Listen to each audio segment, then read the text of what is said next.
We tend to think of our emotions as these huge, overwhelming forces, right? But what if the secret to managing them wasn't about fighting the feeling itself, but just finding a better word for it?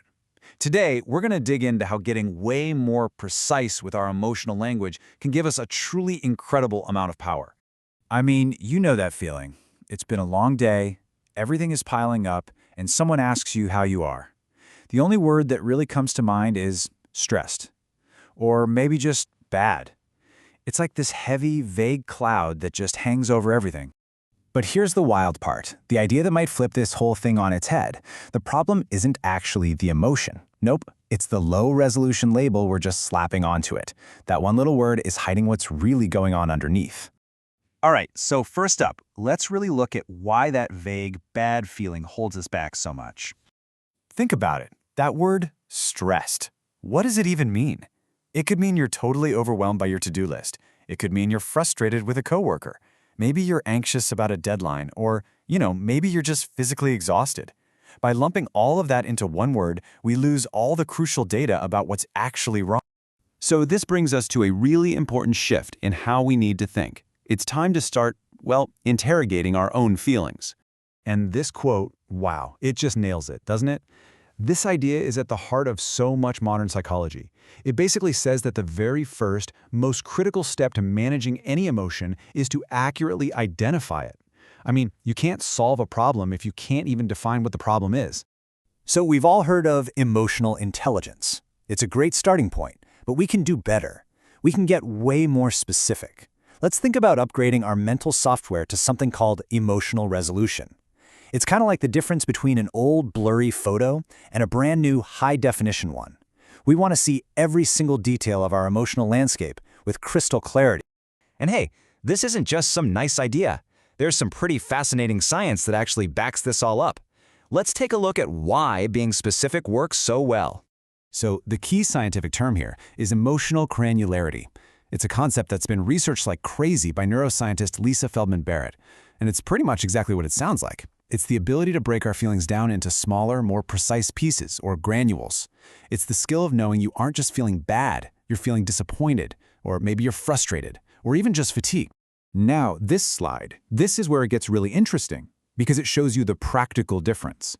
Low granularity, just saying, I feel bad, it leads to reactive behavior. You might snap at someone or go eat a pound of ice cream because you don't know what else to do. But high granularity, pinpointing, I feel disappointed, that allows for strategic regulation.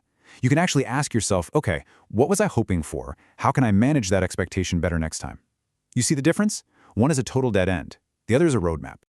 Okay, so the science is solid, but how do we actually do this when we're in the middle of feeling, bad? Let's get into a practical tool for how to, name the beast. First, we gotta understand what we're up against. In moments of really high stress, our brains can go into this state called somatic collapse. This is when everything feels like a 5-alarm fire. Our ability to think with any nuance just vanishes, and all those different complex feelings just collapse into one big messy blob of threat or emergency. So how in the world do we fight this semantic collapse? Well, with a tool called the Cognitive Granularity Matrix, or CGM. Just think of it as a mental model that forces us out of that panic mode and into a state of high-resolution clarity. And here's the protocol, and it is beautifully simple. Step 1, forbid the vague words. No more I'm stressed, no more I feel bad. Just ban them. Step 2, force a precise diagnosis. You have to specify the exact nature of what you're feeling. And that's how you get to the awesome upgrade in the example here. You move from the useless I'm stressed to the incredibly powerful I am experiencing high arousal anxiety due to ambiguity. And that upgrade, right there, that's where the magic happens. Because when you get precise, you don't just understand the problem better, you actually gain control over it. Let's take another killer example. We think you're angry, but using this model, you can totally reframe it. You aren't just angry, that's the blurry, low-res version. More precisely, you are experiencing a violation of expectation.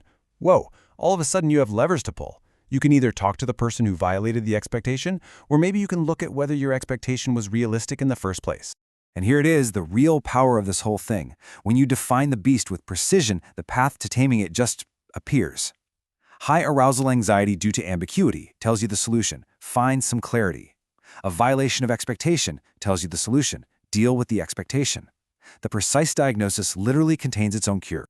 So the next time you feel that vague cloud of stress or anger or just feeling bad, stop. Forbid that simple word. Force yourself to make a precise diagnosis. It is such a small shift in your language, but believe me, it is a massive shift in your power. So my question to you is, what beast will you name first?